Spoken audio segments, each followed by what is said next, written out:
There we go. Great. We are live. We are live. We are live. Check, check, check. Let's close out some of these tabs so everything runs a little bit faster. How's everybody doing? Check it out. We are live and good to go. Welcome to the end of the week. Happy Friday. I actually got to this one before 4 o'clock today, so that's pretty awesome. Usually the last couple weeks I've been doing these at like starting around 4 or 5, and it's just been because it's been a busy couple of weeks. And this week was also busy. Worked on some cool proposals, looking at a couple of interesting websites. One of them is going to focus on interactive marketing, which, you know, if you're not familiar with that term, what that is it's kind of a new way to describe, you know, how to use different marketing channels like social media and your website and email marketing to really, those channels kind of still exist. But what we're doing there, because of our ability to track analytics between all those channels, is we can start to identify certain behaviors that we're looking for there. So certain people visiting certain pages and committing certain actions. We can put together behavior profiles and then use those profiles to target those individuals for certain business practices. So if you're trying to sell a certain product or a certain service, or you're trying to gauge interest level throughout the buyer funnel, interactive marketing is kind of the term that's being floated around for that strategy. And I think it's an accurate one. I think, you know, marketers always want to have like a new term for stuff, interactive marketing and that sort of stuff. I think it's all just marketing. And the fundamentals really haven't changed. As far as a marketer goes, you're still trying to identify buyer behaviors. You're still trying to define it and then use that information to communicate with your potential buyer. And, you know, I'll go on a 2-second rant here before I get into the articles, but it's going to be a rant type day. There's a couple articles that really got me fired up. But, you know, my marketing 101 teacher when I was in college asked, you know, first day of class, he gets up in front of everybody and he's like, what does marketing mean? And people start raising their hands and they're like, sales, and they're like, advertising, so on and so forth. And he's like, no. And what he said is that at its most fundamental level, marketing means communication, and it's 100% accurate. And that definition has really been stuck in my head throughout all of my career. And that's because really what we're doing as marketers is we're communicating with a stakeholder, a customer, an employee, a potential customer, a disgruntled person. You know, these type of things, these type of people that are in your network all have to be communicated with.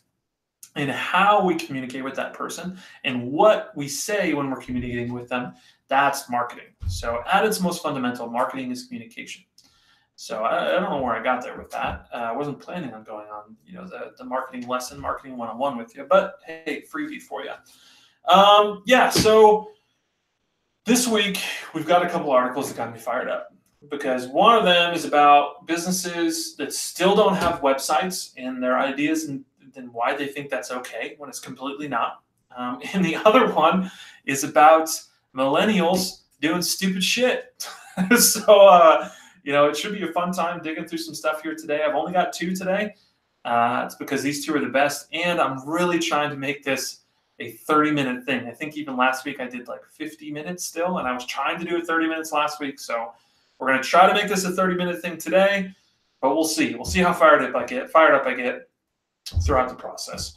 And before we get into those, cheers. It's beer time, right? That's what we do here on the Friday end of the week live stream. And this week I've got a home brew. So I brewed this, not Point Brewery, that's in Wisconsin, but I brewed this beer almost a month ago. It's an Irish dry stout. I think I did a pretty good job. If you don't know, I brew my own beer. I do an okay job at it. Most of the beers I make aren't that good, but some of them are pretty good. So this one actually came out pretty good. It's probably my most favorite beer I've ever made. And I think the flavor profile is good. It's light. It's not a whole lot of calories.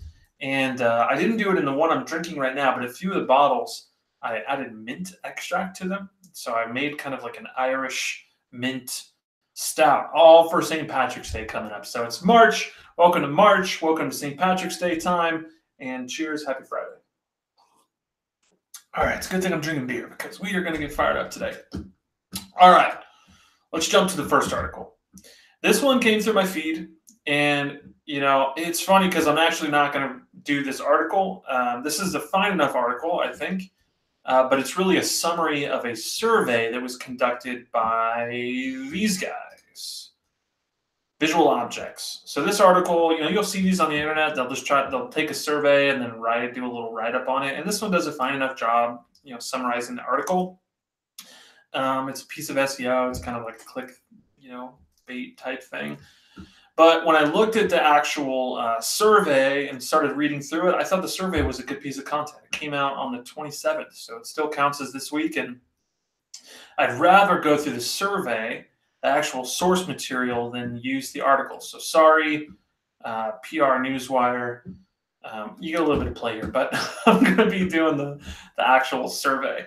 And, anytime you look at these surveys, it's always important to consider the source and consider how they conducted the survey. So first, Visual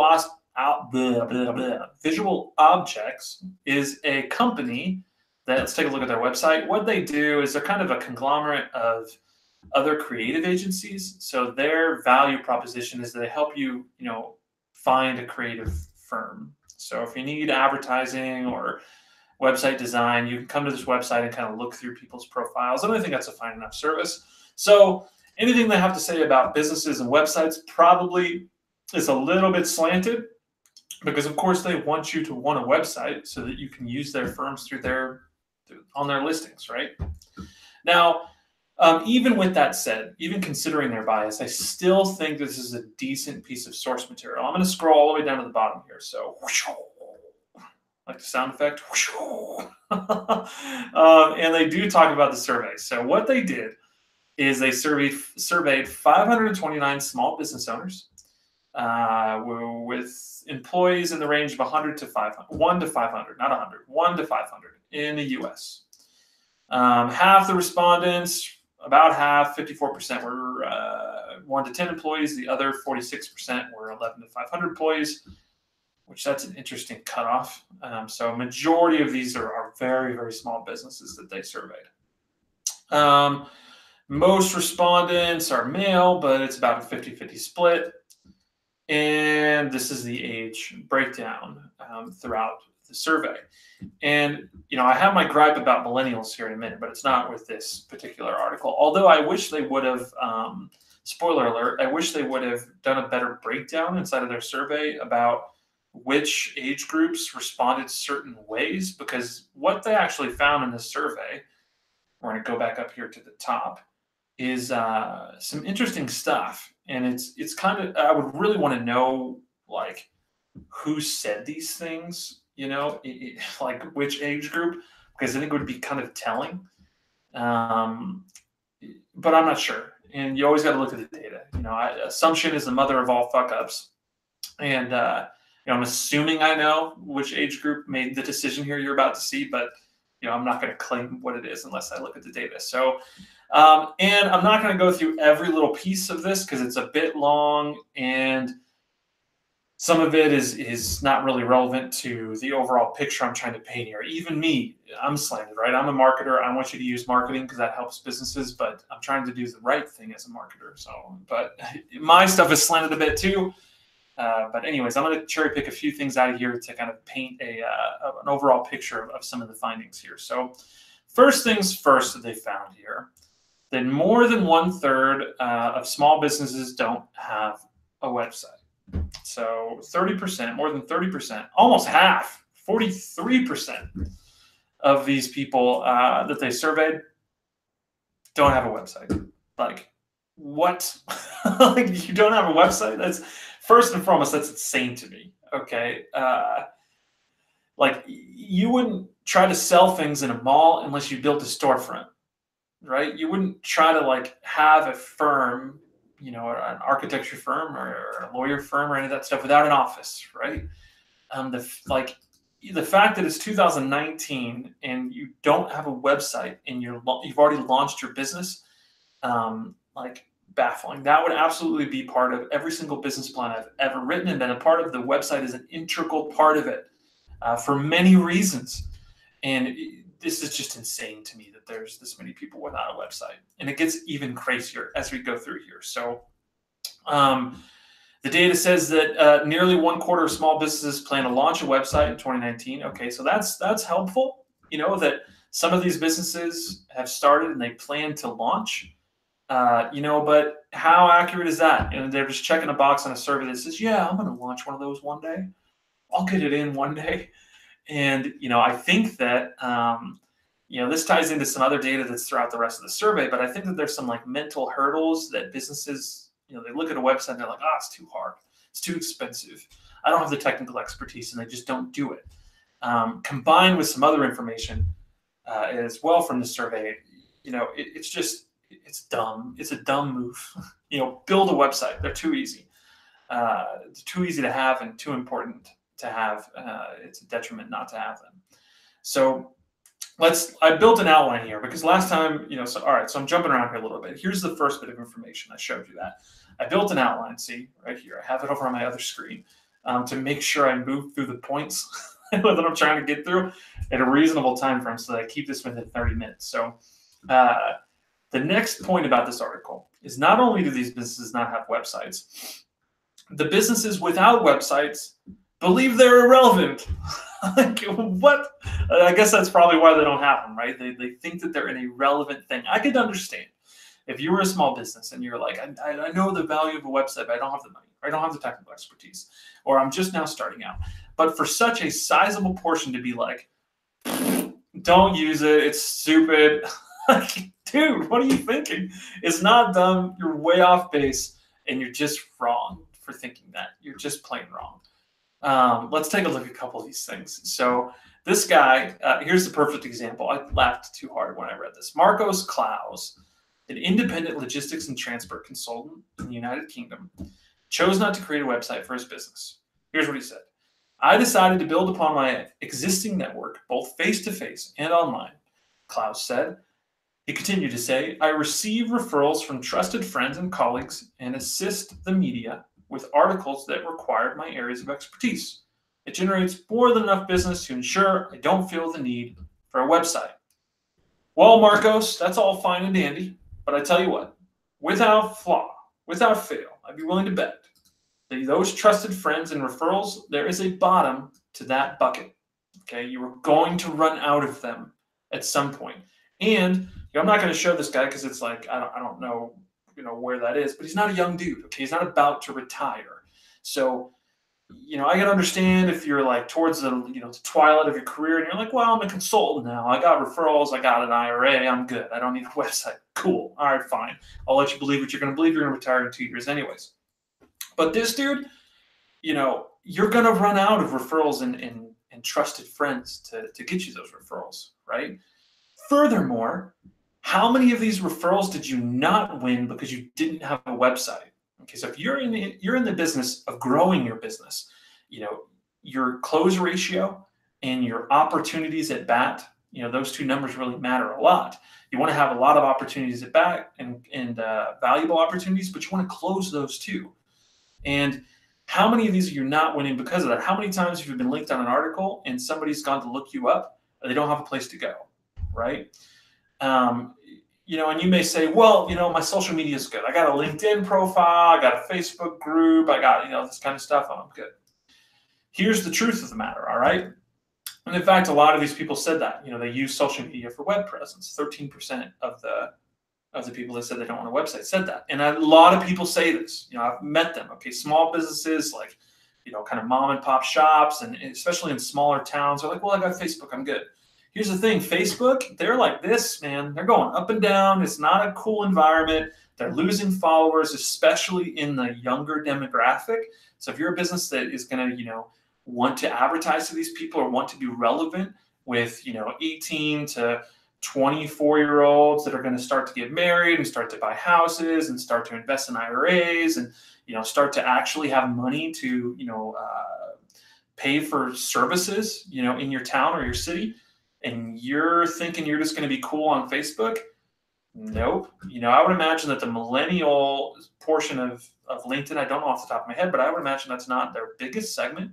So that's a big part of that. Now, it's not to say that millennials are the only market segment. You could be a business that's marketing to other people, but any marketer that is worth their salt, that has done social media advertising and done social media like promotions for long enough, knows that these social networks are not where you want to bank your audience. Every single one of them that is worth their salt is going to tell you, build an email list, have a website, build remarketing audiences, build your audience outside of social media, because at any point in time, Instagram, Facebook, any one of these can snap their fingers and you're gone, right? You're off the platform, or the effectiveness of the platform dies down. Think about it. 8 years ago, you could make one post on Facebook and every one of your followers would see it, or like 80%, let's just say.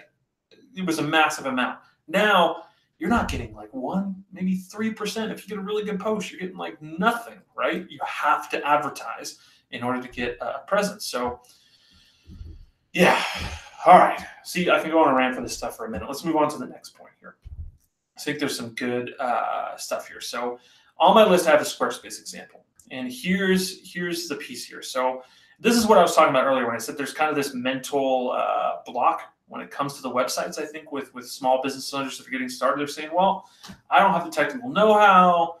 I don't have the time and effort, and I don't have the money to really launch these. And this is where Squarespace and Wix fit in the marketplace. They allow you to build a good-looking website at a very reasonable price with not that much expertise. So a great option for someone who doesn't have a lot of technical knowledge. There are some drawbacks, okay? So here's the bit I wanted to pull out for you. I'll just read it. So small businesses relying on website builders such as Squarespace, however, struggle to achieve the quality of the aesthetics of the websites advertised on the platform. So they're saying if you're using these and you see this demo, you're like, oh, it looks great, but I can't make it look that great, right? Good point. Christine Neal, owner and creative director at Vancouver, Washington-based design firm Marcon Brands, sees small businesses struggle to achieve high-quality results on website building platforms without professional help. Here's what she said. There are thousands of different DIY platforms selling the ability to make a website in an hour. Those platforms really oversell and underdeliver when it comes to the lay person's ability to execute or recreate the samples that they're seeing. Those samples are all beautiful sites, but they were built by professionals. And I think Christine Neal, dude, you're hitting it right on the head. Or chick, you're hitting it right on the head. They're providing you a demo example of something that's really had some thought put into it. It's probably had a marketer or somebody who's built websites before, who's done a lot of Squarespace sites. They've designed that beautiful website, and they've hooked in these small business owners. Okay, so the small business owner gets into the platform, and they're like, I'm going to make a beautiful website.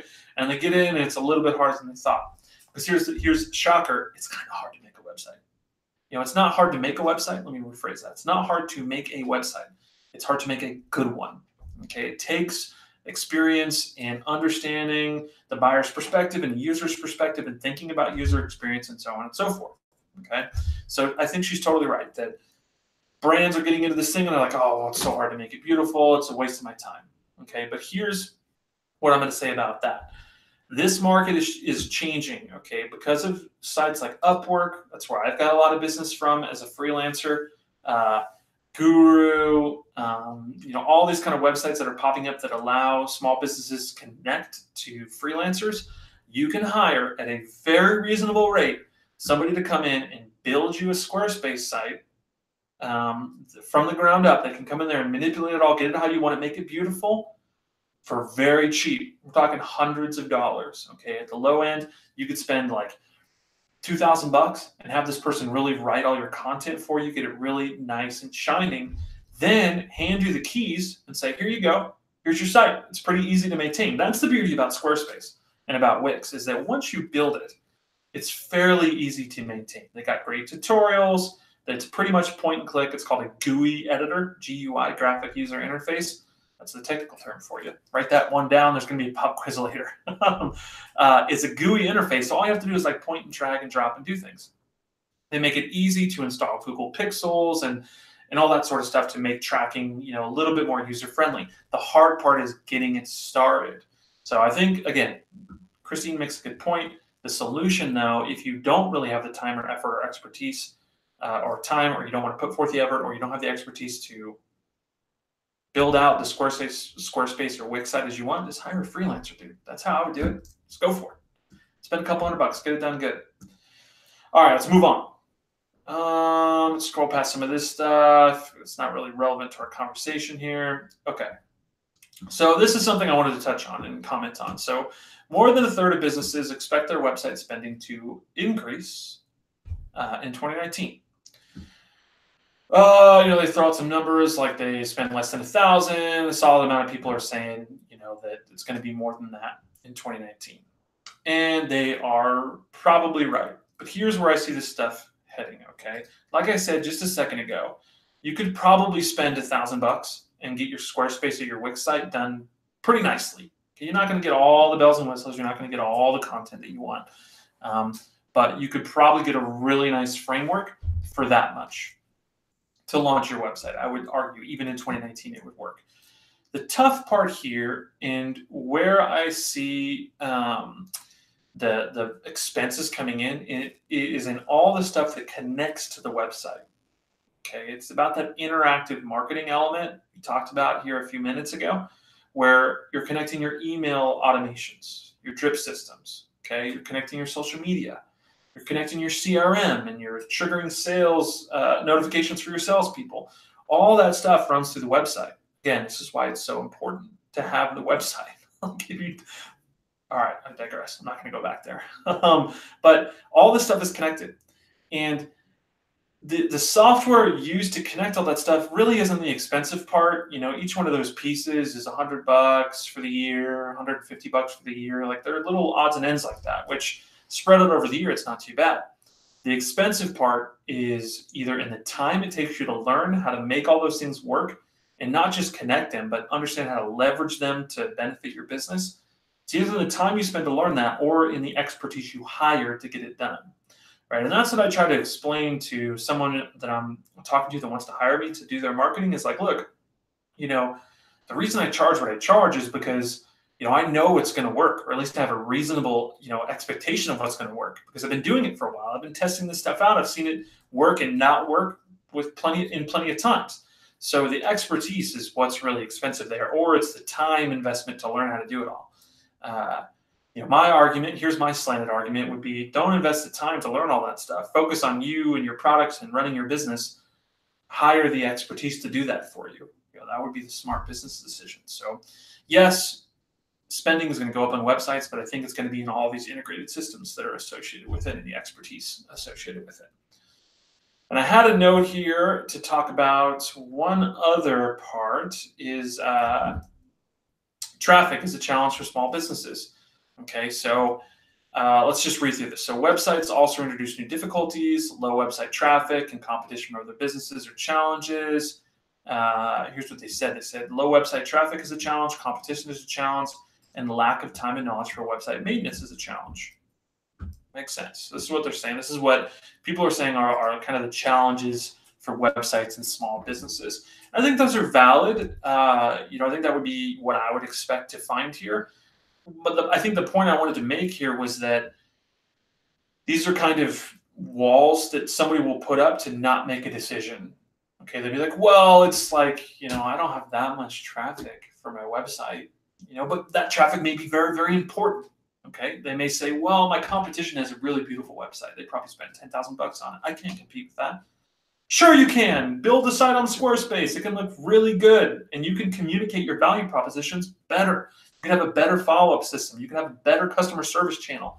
You could really what you need to do if you're worried about your competition is you need to analyze them, figure out where they're winning and where they're losing, where their weaknesses are, and make decisions on how to differentiate yourself so you're not trying to compete where they're going to win, right? Like there was this movie I watched as a kid called Not Karate Kid. It was The Three Ninjas, okay? And the master, the sensei from The Three Ninjas always said, never fight a fight you can't win. And it's true in marketing, right? If you know your competition is kicking ass in this one zone, they provide the absolute best product, highest quality product. Okay, maybe you provide a stellar product too, but you can't compete with that language because they're already established player in the market and that everybody already knows them as the highest quality. Well, maybe there's somewhere else that you can compete. Maybe you have better customer service. Maybe you have a faster delivery time. Maybe you can do X, Y, Z better than they can, and that's what you should be communicating. So this whole idea of competition is in the way of me building a website. Get out of here. You're just not thinking about it, in a way that is competitive. You're not thinking about it in a way that's designed to win. Okay. All right. The last one is lack of time and knowledge on the website maintenance. We kind of answered that, right? So if you don't have the time, hire someone. If you don't have the money, you got to get the knowledge. You got to learn it yourself. Or you have to start small, start with what you can and roll that. It's called like a lean startup model, a lean business model. Do what you can, win there, get margins, get returns, build revenue, move on to the next thing and step it out, right? So again, I just think these are roadblocks that people put up in their minds to say, well, I can't afford or I don't want to do a website for XYZ. It's crap. Website's way too valuable for you not to have it. All right, that's the end of my rants on websites. Whew. Man, see, I told you I was going to get fired up today. I'm going to have some beer. Man, I like this beer. It's probably because I made it. I'm like partial to it, right? But it's just good. And you know what it is? A side story. I brewed a beer a few months ago. It was for Thanksgiving. I was making a pumpkin spiced beer. I've made that beer before and it came out great. It's one of the 3 beers that I actually did a good job on. This is number 1. The pumpkin beer's number 2. No, I've done more beers than that. But anyways, I made the beer and bottled it. And I bottle beer, so it's an extra process. You got like a bunch of stuff to clean. And it's kind of, it's a big process. And it takes a long time. It takes a month to make a beer. And by the time I opened up the bottles, I opened up the first one and it had gone sour. It turned to vinegar, basically, which can happen when certain bacteria gets into the beer and, eats the sugar there and kind of cannibalizes the yeast. And it's not a good situation and it turns your beer into like this vinegary grossness. And it's always super sad. And I made other beers with friends in between there, but this was the next beer that I actually made using my equipment and it came out great. So, did some things. I'm excited about it. All right, enough about beer. Let's move on to this next article, which is about millennials. Everyone likes to shit on millennials, right? And, for as much shit as millennials get, they are doing some cool stuff, and they're going to be, a super powerful buying generation here very quickly. And, everyone's going to be chalking their nuts more than they are criticizing them.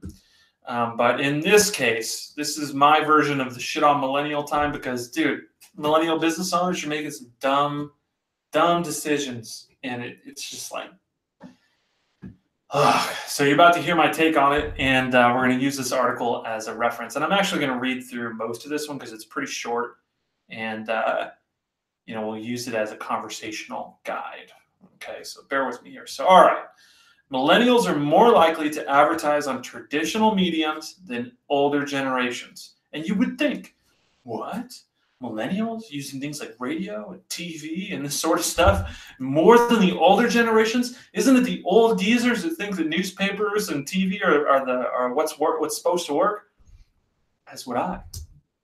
But apparently that is not the case, according to a survey conducted by I don't know who did the survey. What was the survey?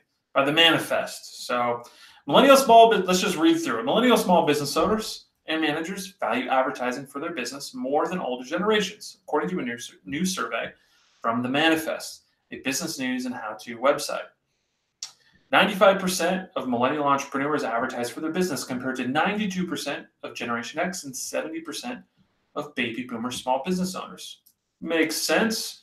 It makes sense because if we think about Facebook and social media, it's really been something the millennials have been on, Twitter and all this stuff. So the rise of social media has risen with millennials. And in order to get anything done on those platforms, you got to advertise. It's the only way, right? We'll come back up to this graph in a second because I've read through the article and I don't know why they put it here, but we'll come back up to it in a second. Let's read on. Millennials are used to instant gratification, and advertising helps satisfy that need, said Les Colligan, CEO of Jacket Tyler, a brand experience agency in California. We live in a world, he continues to say, we live in a world with constant engagement, and millennials are at the forefront of that expectation. Advertising helps people find a product they're looking for quickly. So, all right, I believe in that.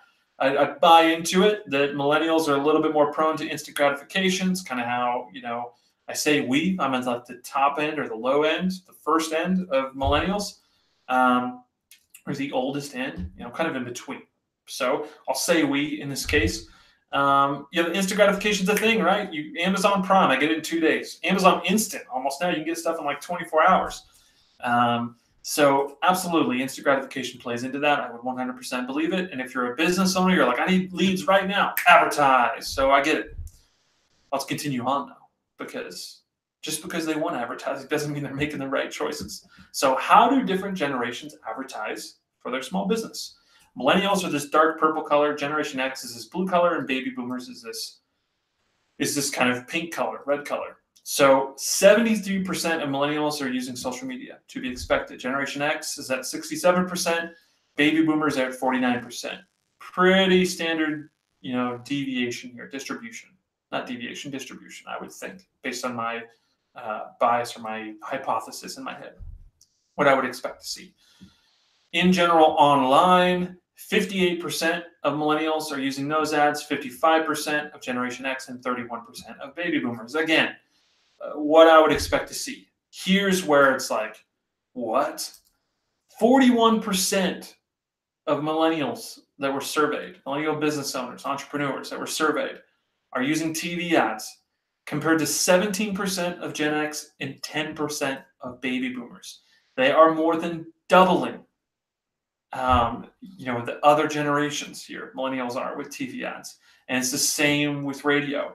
38% of millennials are choosing radio, compared to 22% of Gen X and 5% of baby boomers. Okay, and this is the striking part. Like, marketers, that deal in all sorts of advertising, that have done, radio and print and TV and digital and PPC and all that. They're going to tell you TV and radio is like dying. Okay, it's not completely dead. It has its uses. If you really know what you're going for, you can get some juice out of it, but it's not worth, it's not even close to worth the amount of money that you spend on it. I'm going to readjust myself here. It's not even worth the money that you're going to spend on it. And it's baffling to think that 41% of millennials are using TV ads, right, and are using radio ads. Okay, and as we read through this, we'll kind of see what they think and why this is happening, and I'll continue to elaborate here. So let's continue on. The survey found that millennials also advertise on more mediums, including traditional ones. For example, 41% of millennials advertise on TV, compared to 17% of Gen X and 10% baby boomers. So we just said that. And here is the hot take of 2019. Okay, Josh Reither, you've got it. This is exactly what's going on. Older generations have tried traditional mediums and either had great returns and stuck with them, or didn't and abandoned them. True statement. And he continues to say, maybe the younger generation is still testing out these more traditional mediums and hasn't experienced as much negative return, so they're more willing to take more risk. In other words, these millennials do not know what the fuck they're doing, okay? And it's 100% true. They're these young millennial entrepreneurs, they're going, let's just advertise there. It can work. We'll come up with a cool idea to produce on this TV and radio. And they think that they know the answer. Okay, or they're ignorant in all this stuff, and they think that they can just manage it themselves, and they're spending money where they really shouldn't be spending money. And the reason I get fired up about this is because it's a good thing to start a business. We're in America, right? In America, the American dream, start a business, you can get wealthy, you can support your family, do all this type of stuff.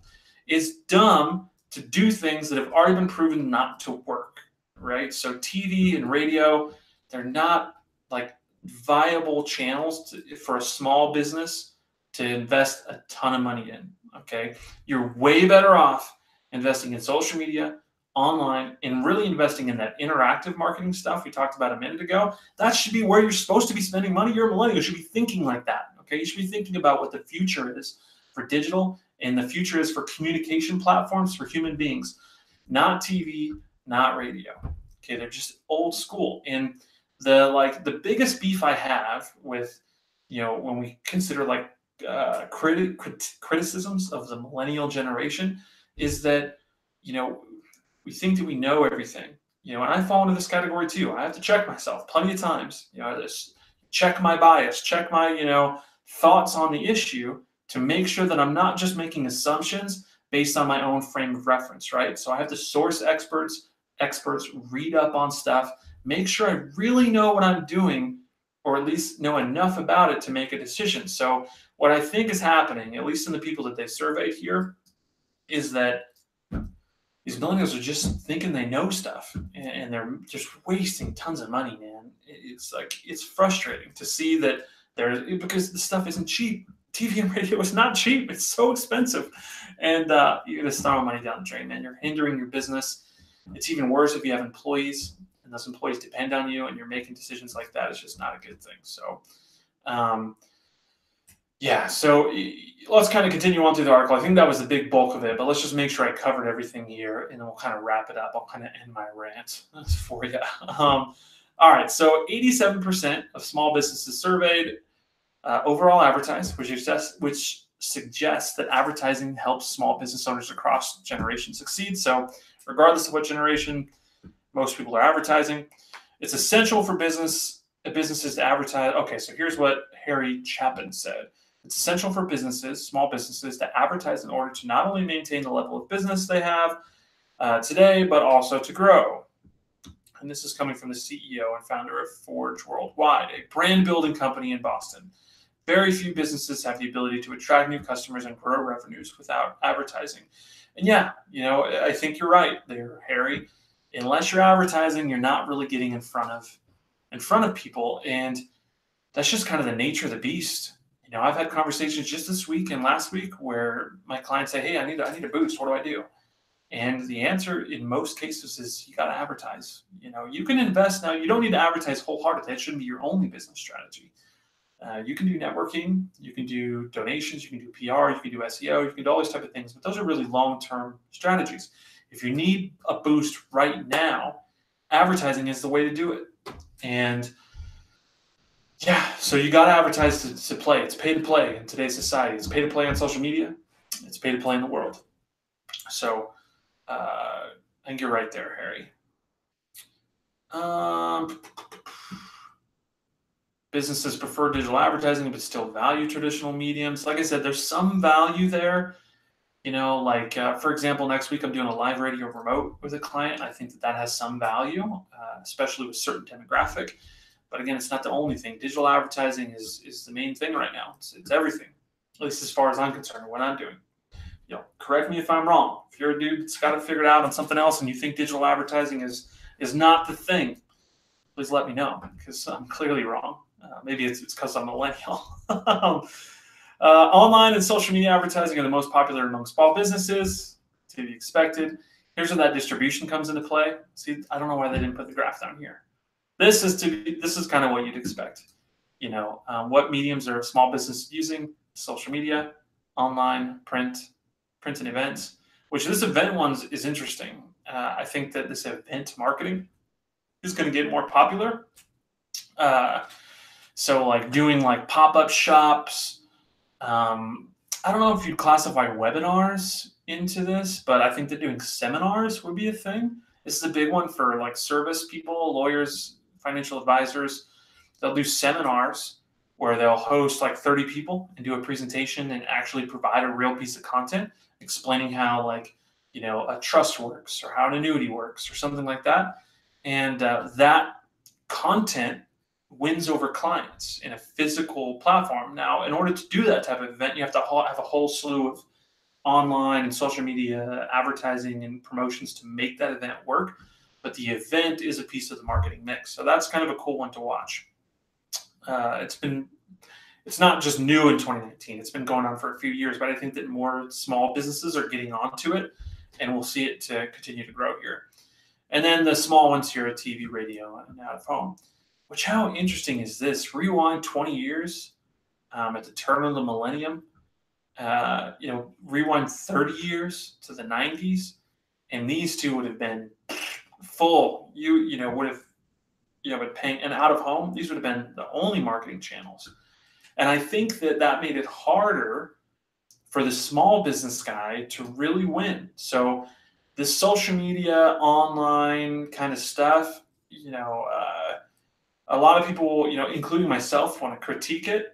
And I do. I think that social media in its way is kind of toxic. It's not good for the human society to be so connected and so addicted to our devices. But at the same time, it's very good for business because it allows a smaller guy to compete in an area where they might not have been able to before. So good things all around when it comes to this social media stuff. I don't know why the millennials think that they're, what the fuck, guys? Like, dude, no, don't do that. If I were in their corner, I would just be like, man, what are you doing? This is a waste of money. Here's what you do. Take that money you were spending on a TV ad, cut it down by 75%. Give me 50% of that money, and take the other 25%, invest it in social media ads, and we'll make you more money than you were making over there, and everyone wins. Right? That's what I would say. But anyways, let's wrap this thing up. In addition, 67% will advertise on at least one new medium in 2019. All right, cool.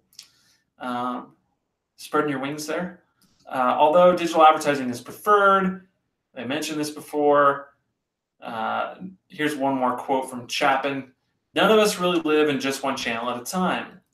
Consumers today toggle between their phone, computer, radio, podcast, and TV, and they do it all on their schedule. We live in an omni-channel world. You're right, Chapin. And this is, again, more importance to the interactive marketing idea. You have to be able to track users as they interact with all that different medium and all your different ads and content funnels in those different places to build a sort of behavioral map of your consumer so that you can serve them the right message at the right time. Now, I guess it's good that I started with a little Marketing 101 lecture at the beginning of the live stream because we're going to bring it all the way around to the end here. So we're going to come full circle, all right? And what I said at the beginning was that marketing is communication at its most fundamental definition. Marketing is communication. So what we think about with all these platforms like phone, computer, radio, podcasts, all these things, those are all channels and mediums to communicate with your potential customer. Now, you can't just straight up communicate and say whatever you want. You can't just come in with a microphone and be like, buy me, because that sucks. And everyone's cued into that, and that's just not how you do it. So what you have to do is choose the right message at the right time and in the right channel. And you can do that by focusing on the interactive marketing, the behavioral analytics underlying all your systems. So if I had one final message to the millennials here with this article, it's that that's what you should be focusing on. Figure out how to do that stuff better, and I'll do it with you. Together, we'll revolutionize how we market because we'll be smarter. We'll be doing smarter things and not, advertising on TV and radio. Let's cut down the spending there. All right. So that's about it. Let me make myself bigger. Can I do that? Because there we go. Well, you got me a little bigger. You see my face more. So I appreciate the time. I'll continue to post these. I think I'm getting better at doing these. And eventually we're going to evolve this. I said this last week too, but I'm going to keep saying it. Maybe it'll keep me honest to it. I'd like to evolve this where maybe we do a thing where, we have somebody on the stream and we dissect these articles together, because I think that having more than my ideas on here would be cool. I'd love to get an opinion from an actual small business owner on what they think about advertising mediums and how people are using websites and stuff. I'd love to have that type of conversation. And I think that the people that watch these types of podcasts and this type of thing would find value in that. So I'm going to work towards that. I'm working on it. We'll get there. And we'll continue to grow this whole channel here. So I appreciate it. Cheers. Happy Friday. Have a good weekend. And we'll see you next time. I'm going to go drink some more homebrew. How do we get out of this stuff? All right. See you guys.